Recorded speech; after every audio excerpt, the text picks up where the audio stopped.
Good morning, evening, or night. Wherever you are, welcome to WHAM today. Take a deep breath, clear your mind, and let's drift through the whispers of today's world, one quiet thought at a time, as we wrap up Tuesday, 12th August 2025. Let's see what stories are unfolding around us. Australia. An Australian citizen, MXC, was wrongfully detained for 4 days due to a departmental administrative error that failed to record their citizenship. Born in Australia to New Zealand parents in 1989, MXC automatically gained citizenship at age 10. Proposed anti-protest laws in Victoria, including a ban on face masks, will be significantly scaled back after pushback from human rights groups and unions during discussions with the Allen government. Prime Minister Anthony Albanese indicated that Australia is considering recognizing a Palestinian state at the UN General Assembly this September, contingent on certain commitments. The Commonwealth Bank posted a record $10.25 billion profit and announced plans to restrict coal lending, ending lending to coal companies without net zero plans, and delivering a $2.60 payout per share to shareholders. Epic Games, the company behind Fortnite, won a partial victory in an Australian court in a case involving a claim by US billionaire chief executive Tim Sweeney against Google. China. The United States and China have extended their tariff truce for another 90 days, allowing for potential piecemeal agreements, but significant breakthroughs will remain difficult, posing a long-term trade challenge. Despite this truce, China's trade diversification efforts are expected to continue reshaping shipping routes, as tariffs are unlikely to be completely eliminated, which will continue to affect U.S. import volumes. The U.S. State Department's annual review of China's human rights record stated that genocide and crimes against humanity occurred during the year in China against predominantly Muslim Uyghurs and members of other ethnic and religious minority groups in Xinjiang. A U.S. destroyer, the USS Higgins, entered disputed waters in the South China Sea near Huangshan Island without Chinese government approval, according to the People's Liberation Army's Southern Theater Command, which deemed the action illegal. Cancer scientist Feng Gensheng has returned to China after 40 years in North America, mostly in the United States. Feng, previously a distinguished professor at the University of California, San Diego, UCSD, has joined the Shenzhen Bay Laboratory, CSBL, as director of the Cancer Research Institute. Paraguayan lawmakers are considering a proposed assembly law that would allow companies to manufacture electronic and digital goods locally using imported parts, many from China. This proposal coincides with growing political debate over whether Paraguay should end its diplomatic ties with Taiwan in favor of Beijing. United States. A U.S. judge has ordered ICE to improve conditions at its New York immigration facility at 26 Federal Plaza, following reports of crowded, squalid, and punitive conditions by detainees. The U.S. is imposing sanctions on the Paraco F armed group and the Congolese mining company, CDMC. The U.S. State Department's annual review of China's human rights record stated that genocide and crimes against humanity occurred during the year in China against predominantly Muslim Uyghurs and members of other ethnic and religious minority groups in Xinjiang. The United States has urged South Korea to modernize their bilateral military alliance to ensure a timely response to threats from Pyongyang, according to US Forces Korea USFK Commander General Xavier Brunson. As Washington moves to impose punitive tariffs, industry leaders and policymakers alike are asking how India might build a more self-reliant, resilient economic future. The Trump administration announced an additional 25% tariff on India. President Donald Trump will meet one-on-one with Russian President Vladimir Putin in Anchorage, Alaska. Ukraine has not been invited. The Trump administration has extended the tariff truce with China by 90 days, removing the risk of an immediate escalation, but leaving trade relations fragile. The U.S. State Department designated the Balochistan Liberation Army as a foreign terrorist organization, a move welcomed by Pakistani officials. Jimmy Kimmel revealed he acquired Italian citizenship due to Donald Trump's presidency. He was eligible thanks to his Italian grandmother and obtained Italian citizenship earlier this year after proving his ancestral lineage. India. As international pressure mounts, and with the Trump administration announcing an additional 25% tariff on India, industry leaders and policymakers alike are asking how India might build a more self-reliant, resilient economic future. Russia. President Vladimir Putin lauded the heroism of North Koreans in liberating Kursk. This call between Putin and North Korean leaders comes days ahead of us President Donald Trump's summit with Putin in Alaska.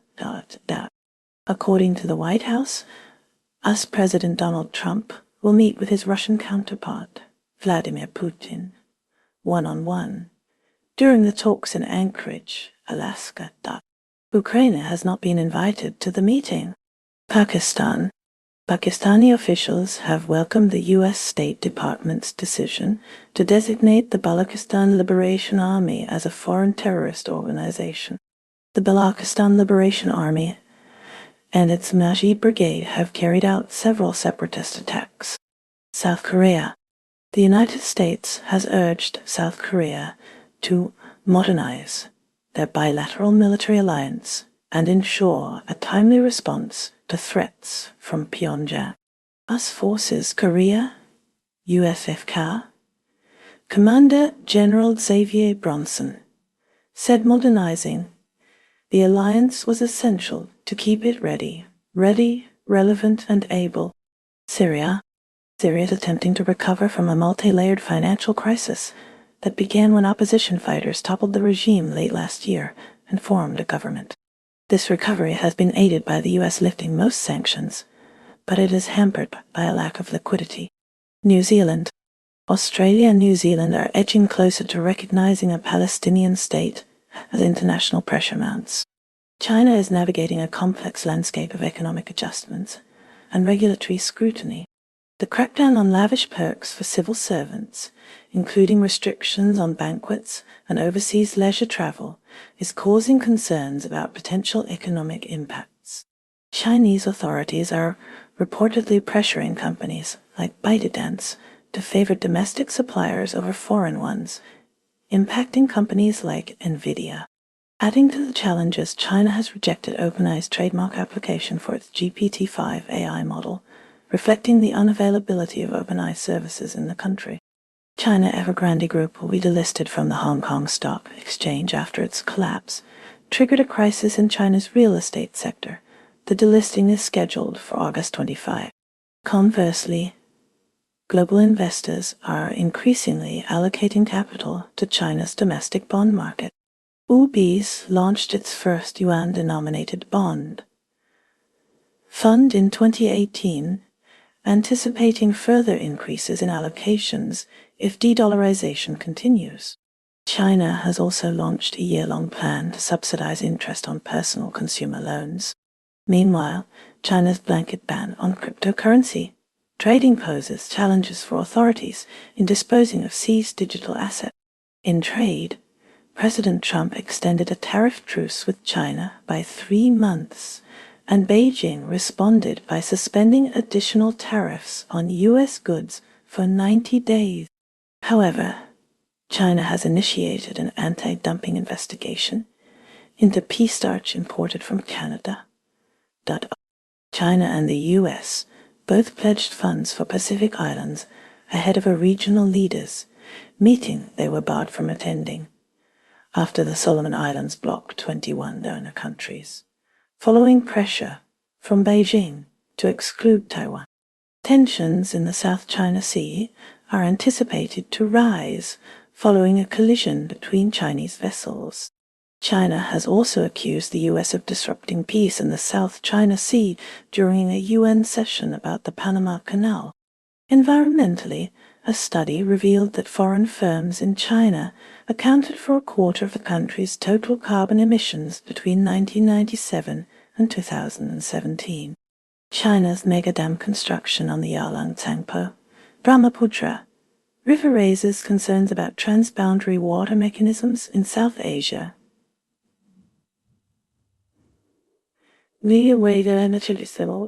Turning to the United States, President Trump extended a tariff truce with China for 3 months, but also imposed steep duties on India and Brazil. The U.S. also clashed with China in a UN session over the Panama Canal. Moreover, the U.S. faces the challenge of China's growing cyber capabilities.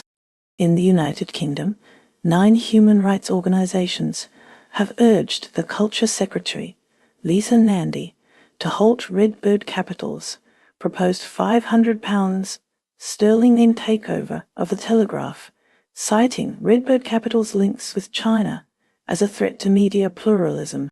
Australia saw Metal's giant Fortescue agree to borrow a record 14.2 billion yuan, use $1.98 billion, in a syndicated loan agreement arranged by Bank of China. This deal marks the first offshore yuan syndicated loan to an Australian company and the largest ever to a non-Chinese firm. Cambodia celebrated the arrival of its first durians in China's Henan province by air, marking the launch of a direct air corridor for fresh fruit between the two nations. The 2-ton shipment was transported using cold chain logistics in just 4 hours. In the latest from Canada, China has launched an anti-dumping investigation into pea starch imported from the country, citing significant increases in dumped Canadian pea starch, causing losses for China's domestic industry. President Volodymyr Zelensky declared that Ukraine cannot accept any Russian proposal requiring territorial concessions for a ceasefire. He fears Russia would exploit any territorial gains for future attacks. Zelensky hopes Donald Trump will act as an impartial mediator during his planned summit with Vladimir Putin in Alaska. Zelensky considers this summit the first between a sitting US and Russian president since 2021, a personal victory for Putin. Zelensky and other European leaders are scheduled to meet with Trump on August 13, 2025. EU leaders have affirmed Ukraine's right to determine its future. Despite this support, Ukraine is sidelined from the Trump-Putin summit as it continues to fight Russian advances in the Donetsk region, where Russian forces have reportedly advanced 10 kilometers. Zelensky and most European leaders insist Ukraine must be at the negotiating table for lasting peace. Ceding the Donbas region is difficult for Ukrainians due to military, humanitarian, and political reasons, especially given President Trump's consideration of land swaps. Kyiv's military intelligence chief stated the war in Ukraine has transformed the North Korean military, providing battlefield experience and access to advanced weaponry through its alliance with Moscow, simultaneously making it more unpredictable. Russia. Vladimir Putin is set to meet with Donald Trump in Alaska, marking the first summit between a sitting US and Russian president since 2021. This meeting occurs as Trump seeks to broker an end to the war in Ukraine. President Zelensky views the summit as a personal victory for Putin. United States. President Donald Trump plans to meet with Vladimir Putin in Alaska, aiming to broker an end to the war in Ukraine. This will be the first summit between a sitting US and Russian president since 2021. Zelensky and other European leaders are scheduled to meet with Trump on August 13, 2025. Gaza. 25 foreign ministers have jointly appealed for increased aid to Gaza, describing the humanitarian crisis as reaching unimaginable level. Meanwhile, the Israel Defense Forces, IDF, claim to have debunked claims of a Hamas-led starvation campaign in Gaza.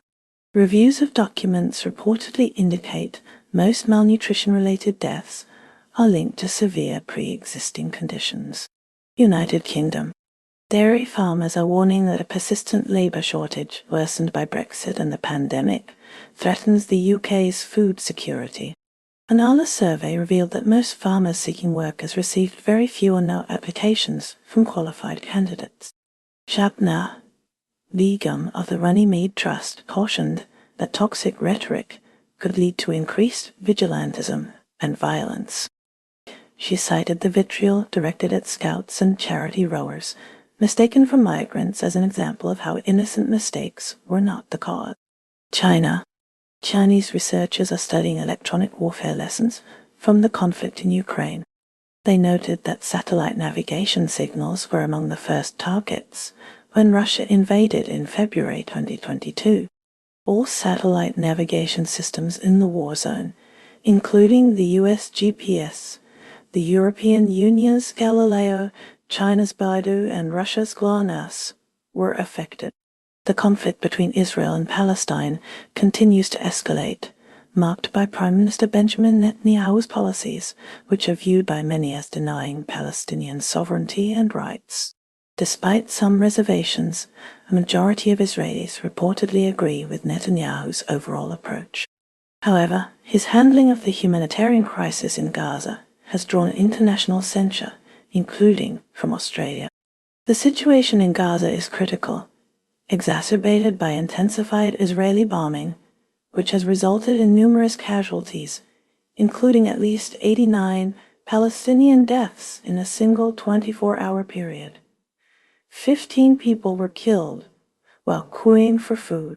Dr. Ahmad Yousaf in Gaza reports consistent injury patterns at GEF hubs, raising concerns about deliberate and indiscriminate violence. The region faces a growing threat from antibiotic-resistant diseases due to scarce medical supplies, war-related injuries, and widespread malnutrition, further aggravated by Israel's blockade. Ceasefire talks are ongoing in Cairo, with Hamas leader Khalil al-Hayya participating. Prime Minister Netanyahu has stated that these talks are now focused on a comprehensive deal for the release of all remaining hostages. The release of Hamas hostage videos has reportedly hardened the Israeli public stance on the Gaza aid crisis. Families of Israeli hostages, joined by tens of thousands of Israelis, marched in Tel Aviv, denouncing the government for an endless war without purpose, and opposition leaders support a strike called for by parents of hostages. The Elders Group of global leaders has warned of a potential genocide in Gaza, urging Israel and Hamas to agree to a ceasefire and release all remaining Israeli hostages. The conflict has also raised concerns about the safety of journalists, with more journalists killed in the Gaza conflict than in any previous conflict in history. Following the killing of 6 Al Jazeera journalists in Gaza, Israeli bombing has continued, and Al Jazeera correspondents in Gaza have recorded messages in memory of their colleagues. International scrutiny of Israel's actions is increasing, with UN Chief Antonio Guterres placing Israel on notice regarding documented reports of sexual abuse by their armed forces. The U.S. State Department's 24 Human Rights Report section on Israel was reportedly shorter and omitted details about the humanitarian crisis and death toll in Gaza. And previous U.S. human rights reports under President Trump also softened its language on human rights violations in Israel. Further incidents include the killing of Orda al-Hathaleen, a Palestinian activist who worked on the Oscar-winning film about settler violence, during a clash with an Israeli settler. Zakaria Zubaidi, a Palestinian militia and theater leader, questioned his life achievements after being released from prison. Israel has announced plans for a major new ground offensive to take control of all of Gaza, while residents of Gaza City report that they are unable to evacuate.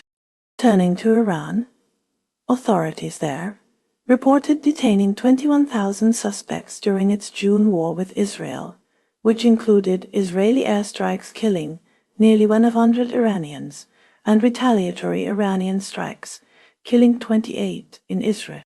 South Korea is currently grappling with a major political storm as former First Lady Kim Keon-hee, wife of former President Yoon Suk-yeol, has been arrested and jailed on corruption charges, marking the first such instance for a former First Lady in the country. The charges against Kim include accepting bribes, such as Chanel bags, and the arrest was made due to concerns about potential evidence destruction and interference with the investigation.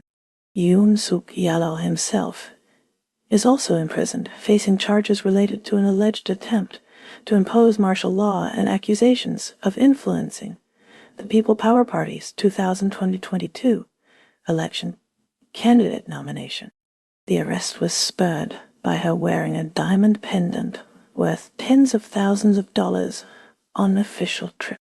Her alleged offenses span a decade and involve deception and obstruction.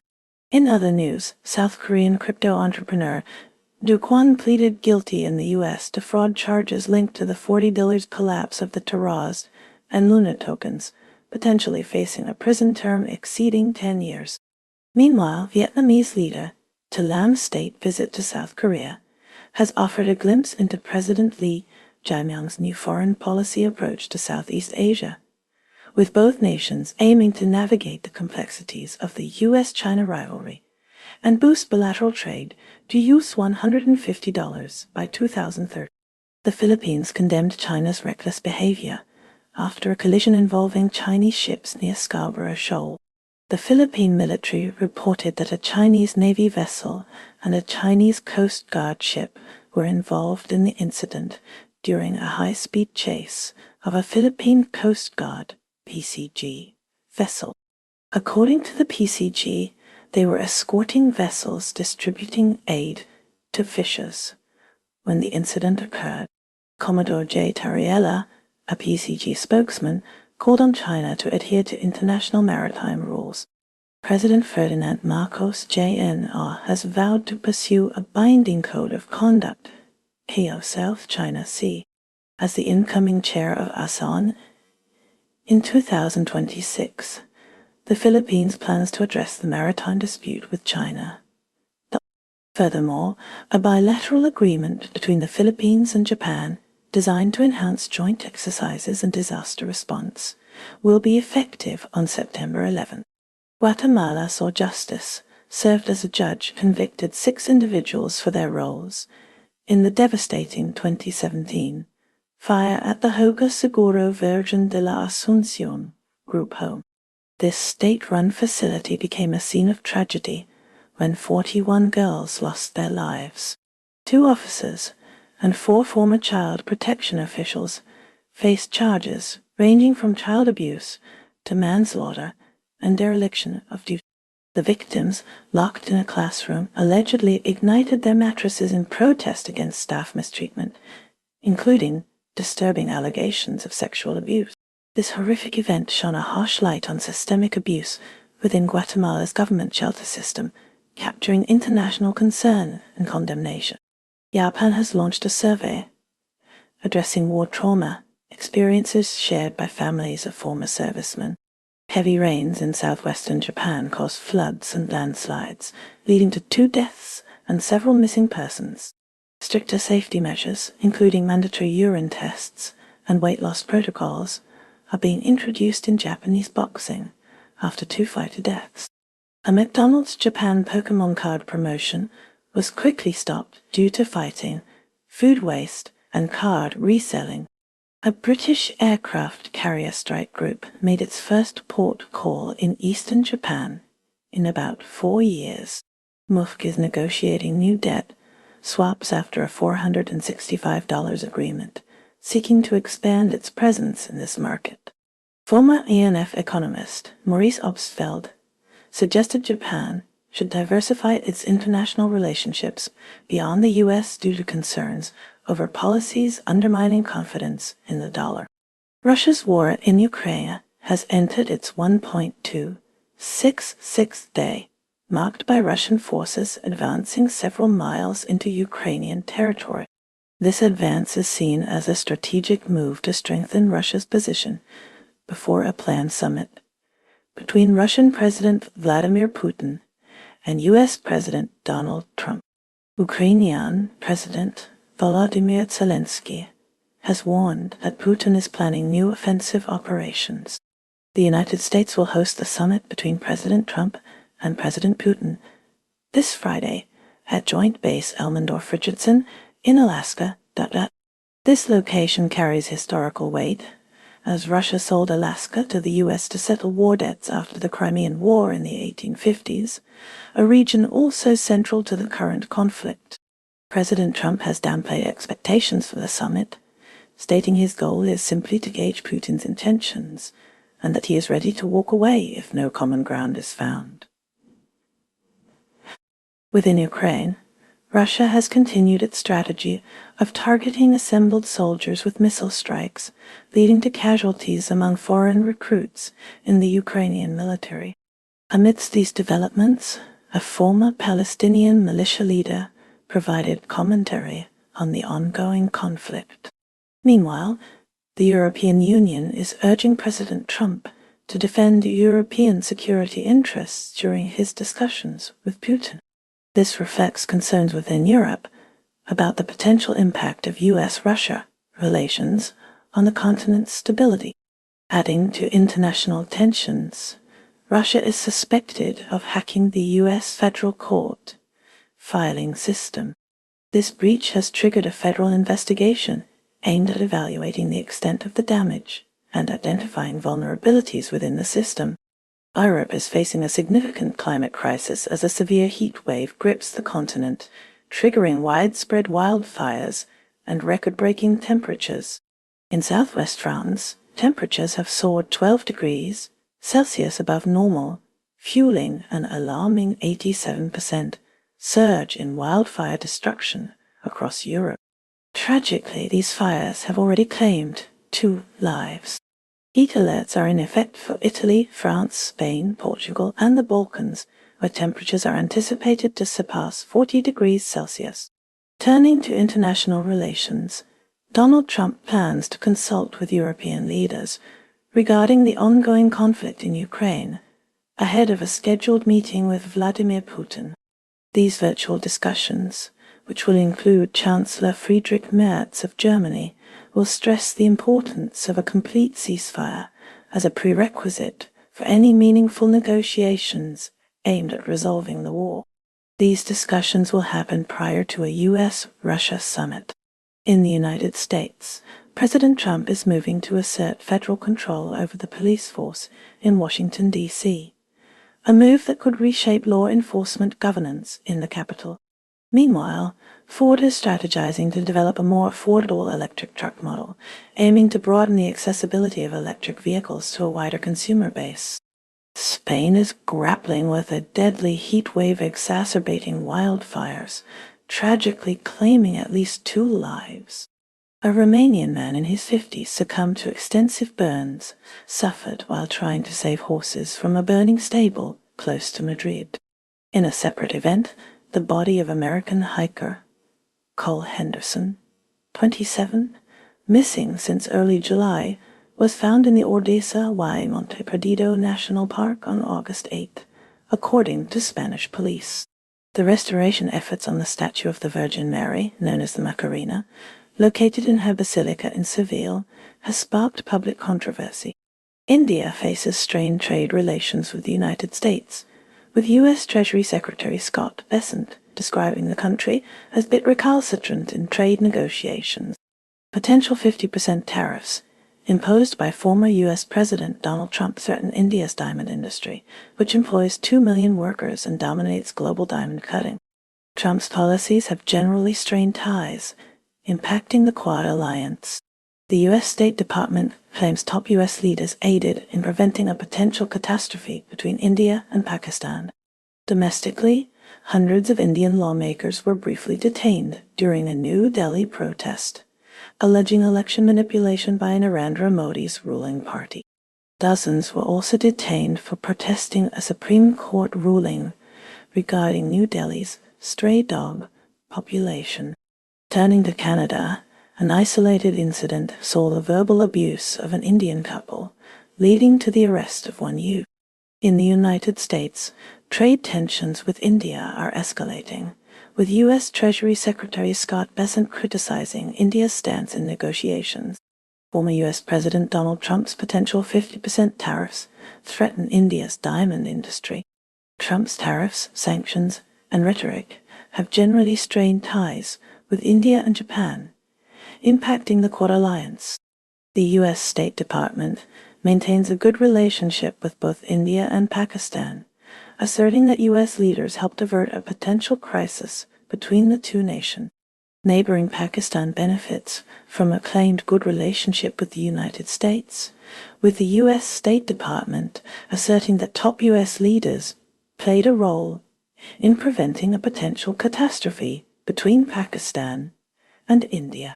Finally, in Japan, former U.S. President Donald Trump's tariffs, sanctions, and rhetoric have strained ties, threatening the Quad Alliance countering China in the Indo-Pacific.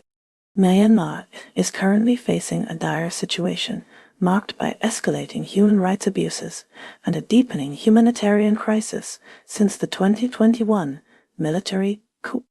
Disturbingly, investigators have uncovered evidence of the military detaining children, some as young as 2, as leverage against their parents and subjecting them to torture. A separate UN report reveals systematic torture inflicted by security forces, including brutal beatings, electric shocks, gang rape, and strangulation. Adding to the country's woes, Western Rakhine State is grappling with a severe surge in hunger, fueled by reduced aid and intensified civil conflict stemming from the coup. The World Food Programme's decision to cut aid to 1 million individuals across the country in April has only intensified the already critical hunger crisis. Mexico recently experienced heightened tension with the United States as 26 alleged cartel members were expelled and transferred to the U.S. under pressure from the Trump administration. These actions coincided with tariff threats and discussions about potential U.S. military intervention against Latin American drug cartels. In response to President Trump's comparison of crime rates between Washington and Latin American capitals, Mexico City Mayor Clara Brugada strongly defended the city's safety record. Adding to the nation's challenges, torrential rains caused significant disruptions at Mexico City's airport for 2 days in a row, affecting around 20,000 travelers. New Zealand's Prime Minister, Christopher Luxon, asserted that Israeli Prime Minister Benjamin Netanyahu has lost the plot, a statement that followed a heated debate in the New Zealand Parliament concerning the recognition of Palestine. The debate also saw Green Party co-leader Chloe Swarbrick removed from the parliamentary chamber after she accused government members of lacking a spine. Meanwhile, in sports, the OFC U16 Women's Championship is currently being held, with Samoa emerging as a strong contender against defending champions New Zealand, as both teams have displayed impressive skill. Turning to the United States, Sarah Shaw, a New Zealander with a U.S. visa residing in Washington state, and her 6-year-old son are being held at a U.S. immigration center after crossing the Canada-U.S. border.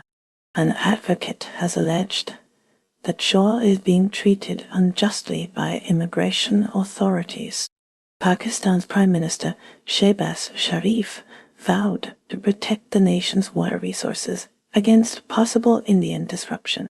Meanwhile, Pakistani security forces launched a focused operation targeting militants in a northwestern region near the Afghan border, resulting in the displacement of several thousand inhabitants. Malaysia's former Prime Minister Najib Razak has been granted permission by the nation's highest court to pursue house arrest, linked to the ongoing Onendi scandal as he seeks access to a purportedly authentic royal order. Shifting to labor relations, Malaysia is in talks with Bangladesh to resume hiring Bangladeshi workers, addressing concerns about labor cartels and exploitation. Meanwhile, a wave of support has emerged in Malaysia for an ethnic Chinese shop owner who mistakenly displayed the national flag upside down, a gesture that caused controversy among some Malay hardliners who deemed it disrespectful. Fiji is currently embroiled in a legal dispute as chief prosecutor Christopher Pride challenges his suspension and the significant reduction in his salary, arguing the president's actions are unlawful. In the realm of sports, Flying Fijians coach Mick Byrne is bracing for a fiercely competitive Pacific Nations Cup, a crucial stepping stone towards qualifying for the 2027 Rugby World Cup. The nation's engineering talent is also making waves internationally, with Fijian female engineers actively involved in projects to enhance power plants in the Marshall Islands. In other news, a man was convicted of 5 murders in Fiji. Singapore is seeing a rise in the popularity of Chinese brands, which are shedding their former image of low-quality imitation. The city-state mourns the loss of Goh Cheng Liang, the founder of Wuthalum Group and Singapore's richest individual, who died at 98 with a $13 billion fortune. In other news, Singapore and the US have mutually abandoned plans for Singaporean fighter jet training in Guam despite prior investments in upgrading the US Air Force Base to accommodate this program. Colombia faces a crisis as violent guerrilla groups actively recruit children. Unarmed indigenous groups, such as the Indigenous Guard of the Nasa people, are stepping in to protect their territories and prevent further recruitment. Shifting focus to Panama, the Panama Canal Authority intends to enter the port's business. This move could create competition for Colombia's Cartagena port. The initiative forms part of an $8.50 billion spending plan. This investment occurs against a backdrop of ongoing trade tensions between the United States and China that Southern Europe faces a brutal heat wave, sparking wildfires across multiple nations. France is grappling with the dual challenge of extreme heat and the political ramifications of increased air conditioning usage. Spain is battling numerous wildfires as temperatures soar past 110 degrees Fahrenheit. Portugal is also struggling to contain blazes amid the scorching conditions. Germany is facing a growing crisis as the largest police union raises alarms about the dilapidated state of police stations nationwide and the aging fleet of police vehicles. The union highlights issues such as mold, vermin infestations, and broken heating systems, emphasizing the health risks these conditions pose to officers. Deteriorating infrastructure, including holes in ceilings, also contributes to the problem, which the union describes as an affront to the dignity of law enforcement personnel. Argentina's President Javier Milei is championing the Isaac Accords to strengthen ties between Israel and Latin American nations, dedicating his $1 million Genesis Prize towards this cause. Afghanistan's capital, Kabul, is grappling with a severe water shortage, with projections indicating it will run dry by 2030, as the government faces challenges in addressing the crisis due to limited resources. Albania is seeing protests in Tirana after the shutdown of News 24, a private television channel, during a police operation that journalists are calling an assault on press freedom. Armenia and Azerbaijan are at the center of a Trump-brokered peace plan that has evoked mixed reactions from Iran, with a U.S.-backed transit corridor in the South Caucasus as a key component. Bangladesh is facing new port restrictions on jute imports from India, a move intended to protect local industries from subsidized products amidst growing trade tensions, and a visit by Bangladesh Chief Advisor Mohamed Yunus to China. Brazil's President Luiz Inácio Lula da Silva has been in talks with China's Xi Jinping regarding the tariff war initiated by former U.S. President Donald Trump.